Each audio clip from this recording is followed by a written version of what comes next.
Hello friends, welcome back to DLS news. तो आज तारीख 10 जुलाई 2022, दिन संडे रविवार, और आज की हिंदी तिथि आषाढ़ माह शुक्ल पक्ष एकादशी। आज देव सैनी एकादशी है, यानी कि आज के दिन देव सो जाते हैं। और आइए बात करते हैं आज के मुख्य समाचार और टुडे ब्रेकिंग न्यूज के अपडेट वीडियो में नजर डालते हैं देश भर की तमाम बड़ी खबरों पर। अच्छा, जैसा कि आपको पता होगा दोस्तों, आज ईद उल जुहा या बकरीद का त्योहार है, जो कि मुस्लिम समुदाय के लोगों के प्रमुख त्योहारों में से एक है। और इस बकरीद के मौके पर मुबारकबाद के संदेश भी काफी दिए जा रहे हैं। देश के राष्ट्रपति, उपराष्ट्रपति, प्रधानमंत्री समेत कई बड़े दिग्गज नेताओं ने भी नागरिकों को ईद उल जुहा पर बधाई दी। हालांकि इस बार ईद को लेकर प्रशासन की तरफ से कई जगहों पर सख्त नियम भी लागू किए गए हैं। कई अलग अलग राज्य सरकारों ने गाइडलाइंस बनाई है कि पशु वध के, यानी कि जो बकरे की कुर्बानी दी जाती है, इनके वीडियो और फोटो वायरल करने पर पूरी तरह से प्रतिबंध रहेगा। देख सकते हैं आप, ईद के मौके पर MP भोपाल में 42 जगह कर सकेंगे कुर्बानी। शाम 4 बजे के बाद रोक रहेगी। ईद के लिए गाइडलाइंस जारी की गई है। अच्छा, इसके अलावा आज हिंदू धर्म के लोगों के लिए भी एक महत्वपूर्ण दिन है, क्योंकि आज देव सैनी एकादशी है। ये भी एक प्रमुख त्योहार की तरह माना जाता है, क्योंकि आज देव सैनी एकादशी है। और इस एकादशी से ही भगवान विष्णु श्री हरि विश्राम मुद्रा में आ जाते हैं और चतुर्मास शुरू हो जाता है। मतलब आज की एकादशी के 4 महीने तक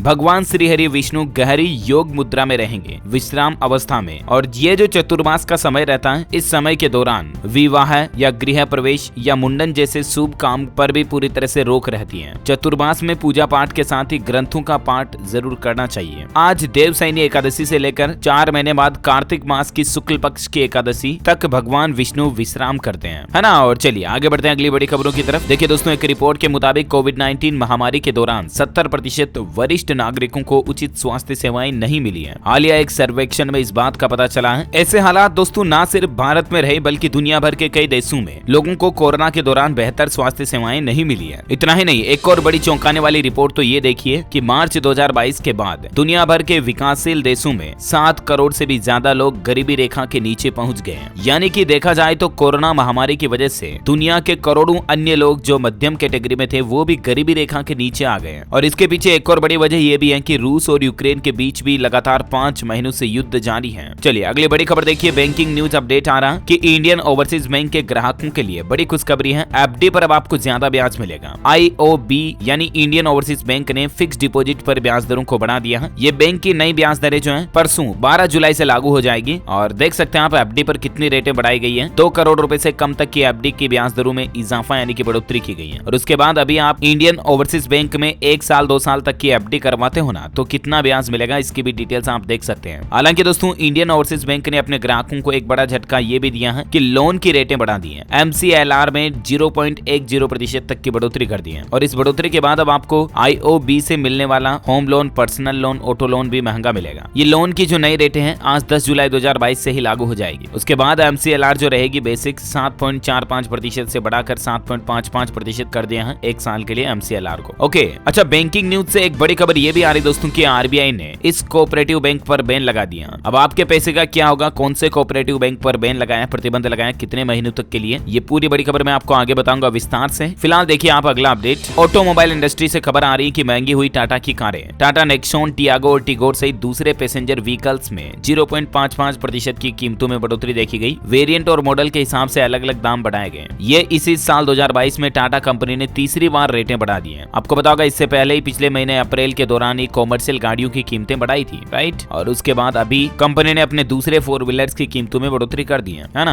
अच्छा, अगली बड़ी खबर आ रही है श्रीलंका से। आपको पता होगा, काफी दिनों से श्रीलंका में इकोनॉमिक क्राइसिस चल रहा है और अर्थव्यवस्था में बड़ी गिरावट के बाद श्रीलंका के हालात काफी ज्यादा गंभीर होते जा रहे हैं। इसी बीच अब श्रीलंका के प्रधानमंत्री विक्रमसिंघे ने इस्तीफा दे दिया और यहाँ तक कि वहाँ के राष्ट्रपति भी अपना घर छोड़कर भाग चुके हैं। विक्रमसिंघे के इस्तीफे के बाद प्रदर्शनकारियों ने उनके घर को भी जला दिया और राष्ट्रपति राजपक्षे भी वहाँ से भाग निकले हैं। 13 को वो भी इस्तीफा देंगे। श्रीलंका में संकट काफी ज्यादा बढ़ गया। PM का घर भी अब सुरक्षित नहीं है। PM के घर को वहाँ के प्रदर्शनकारियों ने जला दिया। और श्रीलंका में इन हालातों और बवाल के बीच 15 जुलाई तक सभी स्कूलों को भी बंद कर दिया है। और ये तस्वीर आप देख सकते हैं, श्रीलंका में राष्ट्रपति गोटाबाया राजपक्षे के इस्तीफे की मांग करते हुए उनके आधिकारिक आवास में ही घुस गए। यानी कि जो श्रीलंका का राष्ट्रपति हाउस है, वहां भी प्रदर्शनकारी घुस गए। और ये तस्वीरें देख सकते हैं, वहां के शाही पूल में नहा रहे हैं प्रदर्शनकारी भी, मजे ले रहे। देखिए आप, राष्ट्रपति के भागने पर श्रीलंका के लोग बोले कि हमारे पास पेट्रोल के भी पैसे नहीं है, प्रदर्शन में भी पैदल जा रहे हैं। उन्होंने कहा कि आज का दिन ऐतिहासिक है। ये तस्वीर आप देख सकते हैं, श्रीलंका के राष्ट्रपति भवन में हजारों की संख्या में लोग बाग दाखिल हो गए और श्रीलंका में प्रेसिडेंट हाउस पर भी कब्जा कर लिया गया। प्रदर्शन के दौरान पुलिस ने आंसू गैस के गोले भी छोड़े हैं। हालात काफी ज्यादा गंभीर चल रहे हैं अभी श्रीलंका में। अच्छा, अगली बड़ी खबर देखिए दोस्तों, 26 जुलाई को होगी 5G की नीलामी। जियो, एयरटेल, वोडाफोन आइडिया के साथ अडानी ग्रुप भी इस बार रेस में शामिल है। देखते हैं 5G स्पेक्ट्रम का ठेका किस कंपनी को दिया जाता है नीलामी के दौरान, और उम्मीद है कि बहुत जल्द अब हमारे भारत में भी 5G इंटरनेट देखने को मिलेगा। खेल समाचार पर बड़ी खबर आ रही है। इंग्लैंड को दूसरे मैच में 49 रन से हराकर भारत ने जीती T20 सीरीज। जी हाँ, टीम इंडिया के लिए बड़ी अच्छी बात है और भारतीय क्रिकेट देखने के शौकीन फैंस के लिए भी बड़ी अच्छी खबर है। टीम इंडिया ने T20 सीरीज पर अपना कब्जा कर लिया है। इंग्लैंड को लगातार दूसरे मुकाबले में 49 रन से हराया। भुवी को 3 विकेट, रोहित ने कप्तानी में भी बना दिया वर्ल्ड रिकॉर्ड। रोहित शर्मा की कप्तानी में लगातार ये 19वीं जीत रही है, जो कि बड़ी अमेजिंग बात है। अच्छा, अगली बड़ी खबर देखिए दोस्तों, सुप्रीम कोर्ट ने एक बड़ा आदेश दिया समान पोस्ट समान सैलरी पर। सुप्रीम कोर्ट का कहना है दोस्तों कि पोस्ट और काम भले ही एक जैसा हो, लेकिन सैलरी एक नहीं हो सकती है, और भी सैलरी के लिए कई सारे फैक्टर्स इंपॉर्टेंस रखते हैं। जबकि इससे पहले हाल ही में मध्य प्रदेश हाईकोर्ट ने फैसला सुनाया था कि अगर कोई व्यक्ति समान पोस्ट पर समान काम कर रहा है, एक जैसा काम, एक जैसी पोस्ट है, तो उनकी सैलरी भी एक जैसी होनी चाहिए। लेकिन सुप्रीम कोर्ट ने मध्य प्रदेश हाईकोर्ट के इस दावे को खारिज करते हुए ये फैसला सुनाया कि काम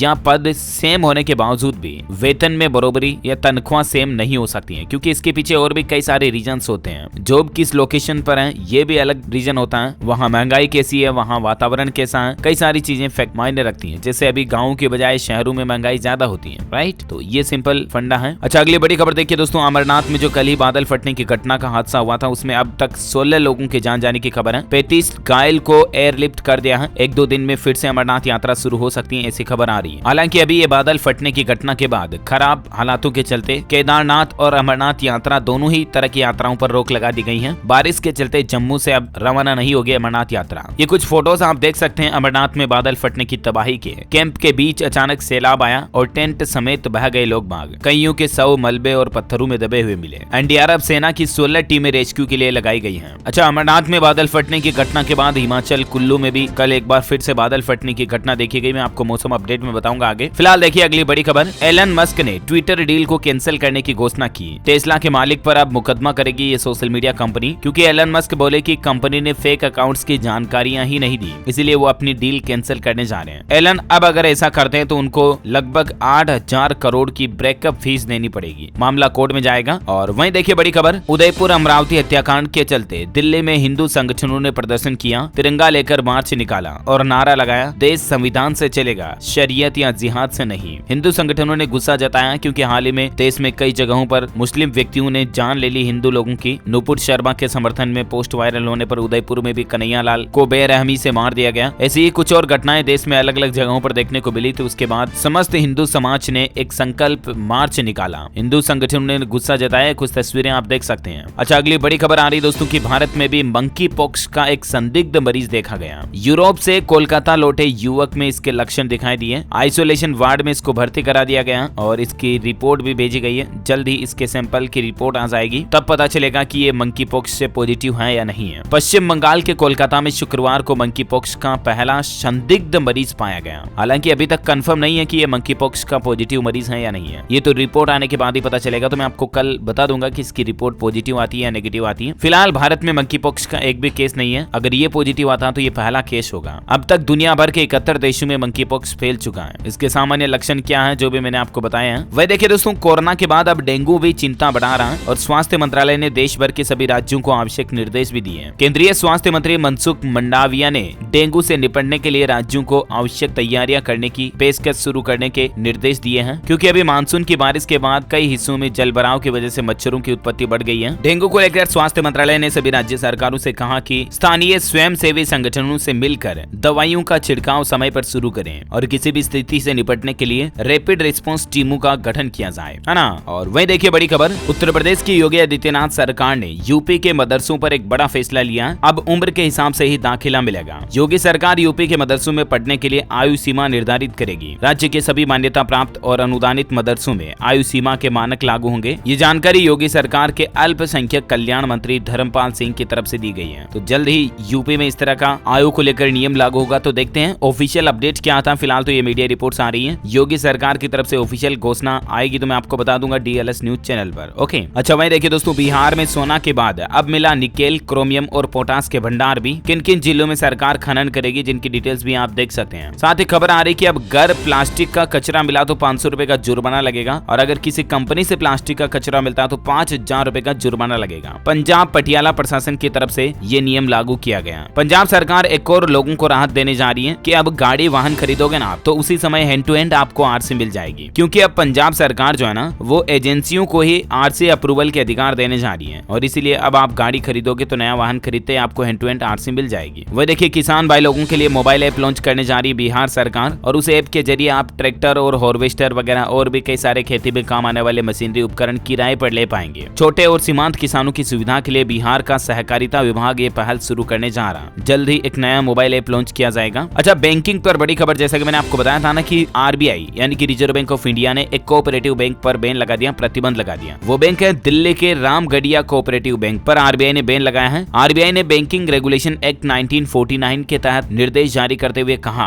कि जो दिल्ली का रामगढ़िया कोऑपरेटिव बैंक है वो बैंकिंग रेगुलेशंस का उल्लंघन कर रहा है, और इसलिए इस बैंक के कारोबार को अगले 6 महीने तक के लिए प्रतिबंध लगा दिया, बंद करने की घोषणा कर दी आरबीआई ने। यूं कहे तो 6 महीने तक के लिए इस बैंक में ताले कुंची लागू रहेंगे आरबीआई की तरफ से। ये बैंक कोई भी काम नहीं कर पाएगा तब तक। इस बैन लगे होने तक भारतीय रिजर्व बैंक की पूर्व मंजूरी के बिना कोई कर्ज प्रदान करना या रेन्यू नहीं कर सकता है। ये बैंक अब लोन वगैरह नहीं दे सकेगा, न ही कहीं जगह निवेश कर सकेगा, और न ही नई जमा राशि स्वीकार कर सकेगा। आरबीआई का कहना है कि विशेष रूप से सभी सेविंग बैंक अकाउंट्स और करंट अकाउंट या जमाकर्ता के किसी अन्य अकाउंट्स में कुल जमा राशि में से 50,000 रुपए से ज्यादा निकालने की अनुमति भी नहीं होगी। आप चाहे तो अधिकतम अपनी जमा राशि का 50,000 रुपए निकाल सकते हैं, है ना। अच्छा, अभी तो कुछ और महत्वपूर्ण और काम की खबरें देखेंगे दोस्तों, लेकिन फिलहाल आज के मौसम अपडेट पर नजर डाल लेते हैं। देखिए, बारिश से केदारनाथ की यात्रा भी रुक चुकी है। मध्य प्रदेश में बिजली गिरने से 18 लोगों की जान जाने की खबर है। जम्मू के डोडा में भी बादल फटा, अहमदाबाद में भी सड़कें डूब गई। ये देख सकते हैं बादल फटने की घटना के बाद 4 सेकंड में ढह गई 3 मंजिला इमारत। हिमाचल प्रदेश में भी कुदरत का कहर देखा गया, पल भर में धराशायी हो गई इमारत। अमरनाथ में बादल फटने की घटना के दूसरे ही दिन हिमाचल प्रदेश में भी कुल्लू और इसके आसपास के इलाकों के पास ही बादल फटने की घटना देखी गई। वह देखिए मध्य प्रदेश में बिजली गिरने से अब तक 18 लोगों की जान जाने की खबर है। सिंध नदी उफान पर चल रही है। एमपी गुना में भी 2 लोगों ने दम तोड़ा। भोपाल में गरज चमक के साथ तेज बारिश, इंदौर में रिमझिम बारिश देखी गई। अगले 4 दिनों के लिए आईएमडी ने कई राज्यों में भारी बारिश की भविष्यवाणी की है, मैं आपको बताता हूँ। महाराष्ट्र तेलंगाना में भी बारिश का हाई अलर्ट है। बिहार झारखंड यूपी में भी मौसम विभाग की चेतावनी है। छत्तीसगढ़ राज्य में तो भारी बारिश का रेड अलर्ट जारी किया हुआ है। छत्तीसगढ़ के कई जिले जिनकी डिटेल्स आप देख सकते हैं, यहाँ पर आज भी भारी बारिश का अनुमान है। वहीं असम में भीषण बाढ़ के बाद अब हालातों में धीरे धीरे सुधार देखने को मिल रहा है। हालांकि अब भी 6.5 लाख लोग इससे प्रभावित हैं। 190 लोगों की असम में इस बार बाढ़ से जान चली गई। इसी बीच देखिए संपूर्ण भारत का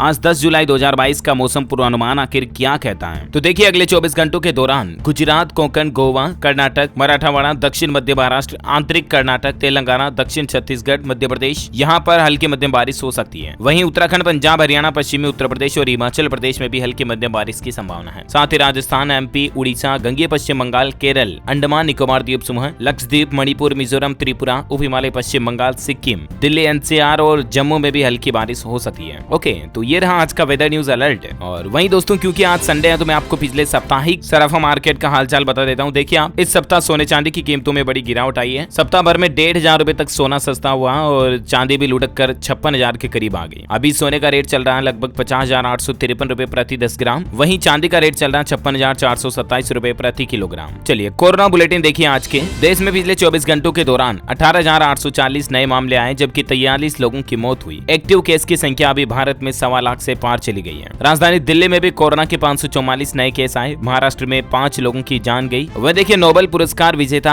अमर्त्य सेन भी कोरोना पॉजिटिव हो गए हैं। डॉक्टरों की टीम उनकी जांच कर रही है। ये जाने माने अर्थशास्त्री यानी कि इकोनॉमिस्ट हैं, ये कोरोना से संक्रमित हो गए हैं। 89 ईयर्स इनकी अभी उम्र है। हम जल्द इनके स्वस्थ होने की कामना करते हैं। वही दोस्तों ओमिक्रॉन के नए सब वेरिएंट पर भी आज मीटिंग होने जा रही है। कोरोना के हाल ही में आपको बताऊंगा भारत में भी कुछ नए वेरिएंट देखे गए BA.2.75 के, और इनके सामने आने के बाद केंद्र सरकार भी सतर्क हो गई और शनिवार को भी विशेषज्ञों के साथ एक अहम बैठक हुई। आज भी इस पर कोई अपडेट आएगा तो मैं आपको बता दूंगा। ओके, कोरोना के बाद कुछ एजुकेशनल अपडेट्स देखिए आप। राजस्थान के सरकारी कॉलेजों में ऑनलाइन आवेदन की तारीख बढ़ चुकी है। पहले 9 जुलाई लास्ट डेट थी, इसको बढ़ाकर 16 जुलाई कर दिया। साथ ही देखिए CA फाइनल के रिजल्ट 15 जुलाई को घोषित होंगे। The institute of chartered accountants of India द्वारा 15 जुलाई या 16 जुलाई को रिजल्ट घोषित होने की संभावना आ रही है। अच्छा, साथ ही अब उत्तर प्रदेश माध्यमिक संस्कृत शिक्षा परिषद के रिजल्ट की घोषणा भी आज हो जाएगी। जाएगी। शिंजो आबे को लेकर राष्ट्रीय शोक के कारण परिणाम स्थगित किए गए, लेकिन माध्यमिक शिक्षा परिषद का रिजल्ट आज रविवार 10 जुलाई को घोषित किया जाएगा, है ना। चलिए कुछ और अपडेट्स देख लेते हैं। देखिए अब चलती ट्रेन में भी आप बुक कर सकेंगे टिकट, वेटिंग और RAC वालों को होगी सहूलियत। अगर आप भी ट्रेन में सफर करने वाले हैं तो आपके लिए खुशखबरी है, अब आपको चलती ट्रेन में भी सीटें खाली रहने पर कंफर्म सीट मिल जाएगी। रेलवे अपनी टिकट बुकिंग प्रणाली में, यानी कि रेलवे का जो ticket booking online management system है उसको और भी ज्यादा एडवांस करने जा रहा। टिकट चेकिंग स्टाफ को हैंड हेल्ड टर्मिनल से लेस कर दिया, तो कुल मिलाकर के काफी आपको बेनिफिट्स मिलेंगे अब रेलवे में कंफर्म टिकट इजीली मिलने के। टेक्नोलॉजी से खबर आ रही है, इंस्टाग्राम स्टोरीज और डायरेक्ट मैसेज में भी अब आप 3D अवतार्स को इस्तेमाल कर पाएंगे। वहीं देखिए गृह मंत्री अमित शाह ने हरियाणा विधानसभा भवन के लिए अलग से भूमि की घोषणा कर दी है। कल ही देश के गृह मंत्री अमित शाह ने यह बात की बड़ी घोषणा की कि हरियाणा को विधानसभा बनाने के लिए चंडीगढ़ में मिलेगी अतिरिक्त जमीन, विधानसभा भवन के लिए दी जाएगी ये जमीन। अच्छा, आवास को लेकर बिहार के मुख्यमंत्री नीतीश कुमार के वरिष्ठ मंत्री ने एक बड़ी घोषणा की है और बात कुछ यूं है ना। बिहार के एक वरिष्ठ मंत्री का कहना है कि अगले 5 सालों में बिहार राज्य में कोई भी गरीब आवास विहीन नहीं रहेगा। इसका फायदा वैसे सवर्णों को भी मिलेगा जो भूमिहीन है, उन्हें भी बसने के लिए सरकार वासीगत पर्चा देगी और इस तरह से पूरे राज्य के गरीबों की मूल समस्या का समाधान हो जाएगा बिहार राज्य में, है ना। अच्छा वहीं देखिए बड़ी खबर दोस्तों, ऑनलाइन गेम खेलते खेलते लड़की जैसा रहने लगा। होमोसेक्सुअल ग्रुप से जुड़ा 14 साल का लड़का जो कि स्कर्ट पहनने लगा और मेकअप भी करने लगा। एक लड़का था जो अब गेम खेलने के दौरान ऐसे ग्रुप से कनेक्ट हुआ कि अब वो लड़की जैसा बर्ताव करने लगा। मैं ये खबर आपको इसलिए बता रहा हूँ कि आजकल ज्यादातर छोटे बच्चे पबजी, फ्री फायर वगैरह इस तरह के ऑनलाइन गेम्स खेलते रहते हैं और इन गेम्स का असर कितना बुरा पड़ता है बच्चों की जिंदगी पर, इसके कई उदाहरण से आप खुद भी वाकिफ होंगे। आजकल के बच्चे छोटे कई जान ले लेते हैं यार किसी की, मतलब गेम के चलते हैं। तो कहने का मतलब ये है कि आपका बच्चा मोबाइल पर गेम खेल रहा है उस दौरान और किन लोगों से बातें चीतें कर रहा है, ये बात को आप जरूर ट्रैक करके रखें। कई छोटी लड़कियां गेम खेलते दौरान कई लोगों के चुंगल में फंस जाती हैं, भाग जाते हैं घर से अपनों को छोड़कर। So please be careful. अच्छा अगला अपडेट देखिए, 12 जुलाई को बिहार पटना आएंगे देश के प्रधानमंत्री नरेंद्र मोदी। कार्यक्रम को लेकर बिहार विधानसभा में सर्वदलीय बैठक भी की गई। वहीं खबर आ रही कि अब भारत से वियतनाम का सफर मात्र 26 रुपए में कर पाएंगे। ये एयरलाइन कंपनी खास ऑफर लेकर आई है। दरअसल विडजेट एयर कंपनी की तरफ से ये ऑफर निकाला गया। ऑफर 7,77,777 उड़ानों में से केवल 26 रुपए में सफर किया जा सकता है। ये जुलाई में 7/7 के दिन को देखते हुए पेश किया। ऑफर सभी घरेलू उड़ानों के साथ साथ वियतनाम से चलने वाली और यहाँ आने जाने वाली अंतर्राष्ट्रीय उड़ानों के लिए मान्य है, यानी कि 7 जुलाई से 13 जुलाई 2022 तक के लिए आप अपनी फ्लाइट बुक करवा सकते हैं विडजेट की, है ना। और वहीं देखिए दोस्तों, छत्तीसगढ़ राज्य में आदिवासी इलाकों के आत्मानंद स्कूलों में भी अब हॉस्टल बनाए जाएंगे। जनजातीय सलाहकार परिषद की बैठक में छत्तीसगढ़ सरकार की तरफ से यह महत्वपूर्ण निर्णय लिया गया। अधिक स्टूडेंट्स वाले स्कूलों में और शिक्षक भी भेजे जाएंगे। शिक्षा व्यवस्थाओं को बेहतर बनाने के लिए और स्टूडेंट्स की समस्या को समाधान करने के लिए ये छत्तीसगढ़ सरकार पहल शुरू करने जा रही, खास करके आदिवासी क्षेत्रों में, एरियाज में, है ना। अच्छा साथ ही देखिए, रूस यूक्रेन जंग के चलते भारत जर्मनी समेत 9 देशों से यूक्रेन ने अपना राजदूत भी हटा दिया है। युद्ध के 135वें दिन भी राष्ट्रपति जेलेंस्की का एक्शन देखने को मिला। और अंतिम अपडेट देखिए, 1 अक्टूबर से गाड़ियों के टायर खरीदने के नए नियम लागू होंगे। नए डिजाइन के टायर आएंगे मार्केट में अब, क्योंकि सरकार ने टायर के मानकों को लेकर बदलाव कर दिया है। टायर के मानकों को लेकर टायर बनाने वाली कंपनियों को दिशा निर्देश भी जारी कर दिए हैं। अब नए टेक्नोलॉजी के नए तरह के टायर आपको देखने को मिलेंगे। टायरों में वो खूबी होगी कि बारिश में भी ब्रेक लगाने के बाद आपकी गाड़ी फिसलेगी नहीं और टायर चलते समय आवाज भी बिल्कुल नहीं करेंगे, शोर से भी छुटकारा मिलेगा। वैसे तो दोस्तों नई आने वाली कारें जो होगी उनमें 1 अप्रैल 2023 से ही नई आने वाली गाड़ियों के टायर्स जो है नए डिजाइन के लगाना जरूरी होगा। लेकिन जो मार्केट से आप खुला टायर लेके आते हो ना अपनी गाड़ी में चेंज करने के लिए, वो टायर के लिए नया नियम 1 अक्टूबर से ही लागू हो जाएगा। इन नए नियमों के मुताबिक आपको टायर्स में क्या क्या खूबियां मिलेगी देख सकते हैं आप। नए डिजाइन के टायर से सड़क पर ग्रिपिंग अच्छी रहेगी, स्लिप नहीं मारेगा। पुराने टायर के मुकाबले नए टायर की क्वालिटी बेहतर होगी। विदेशों से आने वाले घटिया क्वालिटी के टायरों पर रोक लगाएगी सरकार। अब टायरों की भी रेटिंग होगी जिससे इनकी क्वालिटी तय हो सकेगी। जिस तरह से अपन एसी वगैरह खरीदते हैं 3 star AC, 5 star AC, 7 star वगैरह, उस तरह से अब गाड़ी के टायर की भी रेटिंग होगी। होटल्स की रेटिंग होती है ना, उस तरह से। कुछ और फीचर्स आप देख सकते हैं। टायर के ऊपर आपको रोलिंग रेजिस्टेंस ग्रुप देखने को मिलेंगे,